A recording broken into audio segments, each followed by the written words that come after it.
नमस्कार, मैं हूं आपके साथ साम परवीन और आप देख रहे हैं जनता की आवाज। दोस्तों, दुनिया में सबसे ज्यादा नेटबंदी के मामले में भारत लगातार 5वें साल दुनिया में टॉप पर है।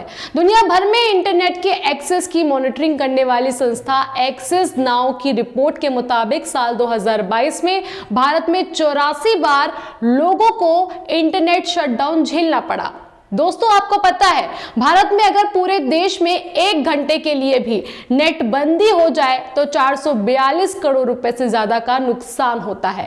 हालांकि पूरे देश में एक साथ नेट बंदी नहीं होती है, लेकिन इसकी संख्या जितनी ज्यादा होती है नुकसान भी उतना ही ज्यादा होता है। दोस्तों, साल 2018 के बाद 2022 पहला साल था जब भारत में कुल नेटबंदी की घटनाएं 100 से कम थी, मगर इसमें भी 14 बार नेटबंदी 24 घंटे से ज्यादा की थी। आज देश में नेटबंदी का मतलब सिर्फ मोबाइल सेवाएं बाधित होना नहीं है।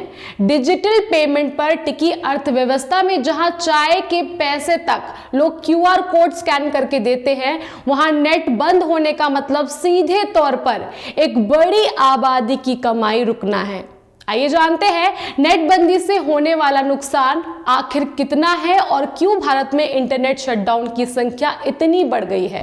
दोस्तों, भारत में इंटरनेट शटडाउन का डेटा रखने वाले प्लेटफॉर्म internetshutdown.in के मुताबिक साल 2012 से अब तक भारत में कुल 697 बार नेटबंदी हो चुकी है। साल 2023 के 2 महीनों में ही भारत में 7 बार नेटबंदी हो चुकी है। दोस्तों, भारत में इंटरनेट से जो सबसे महत्वपूर्ण चीज जुड़ी है वो है डिजिटल पेमेंट्स।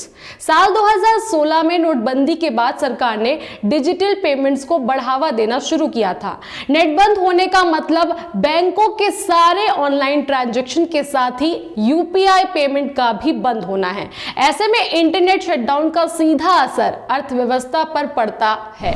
दोस्तों, राष्ट्रीय सुरक्षा कारणों से जम्मू कश्मीर में नेटबंदी सबसे ज्यादा होती है। धारा 370 हटाए जाने के बाद राज्य में 552 दिन तक नेटबंदी रही थी। साल 2012 से अब तक के इंटरनेट शटडाउन का आंकड़ा बताता है कि जम्मू कश्मीर के बाद नेटबंदी में दूसरे स्थान पर राजस्थान आता है। उत्तर प्रदेश में 11 सालों में 30 बार नेटबंदी हुई, हरियाणा में 18 और पंजाब में 5, गुजरात में 11 और मध्य प्रदेश में 7 बार नेटबंदी की गई है। दोस्तों, आज डिजिटल क्रांति के युग में सब कुछ मोबाइल डेटा के सहारे चल रहा है। पिछले दिनों प्रधानमंत्री नरेंद्र मोदी ने एक वीडियो जारी किया था जिसमें कुछ बाराती दूल्हे के ऊपर मोबाइल घुमा घुमा कर ढोल वाले को QR कोड स्कैन करके पैसे दे रहे थे। ये डिजिटल की ताकत है और यही ताकत पिछले दिनों राजस्थान के लाखों लोगों से छीनी हुई थी, या ये कहे कि अक्सर छिन जाती है।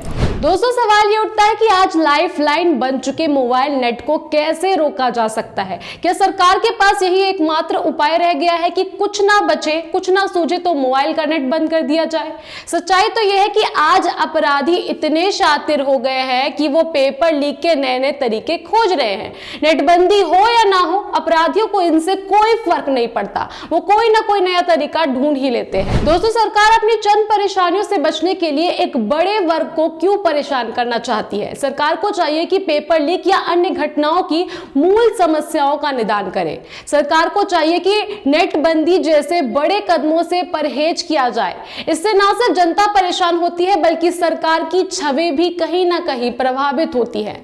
आपका इस पूरे मामले को लेकर क्या कहना है? आप हमें कमेंट बॉक्स में कमेंट कर जरूर बताएं और बाकी खबरों के लिए देखते रहिए जनता की आवाज, क्योंकि जनता की आवाज खबर नहीं मुहिम है, बदलाव हमसे है। जनता की आवाज YouTube चैनल को सब्सक्राइब करें, साथ ही बेल आइकन जरूर दबाएं।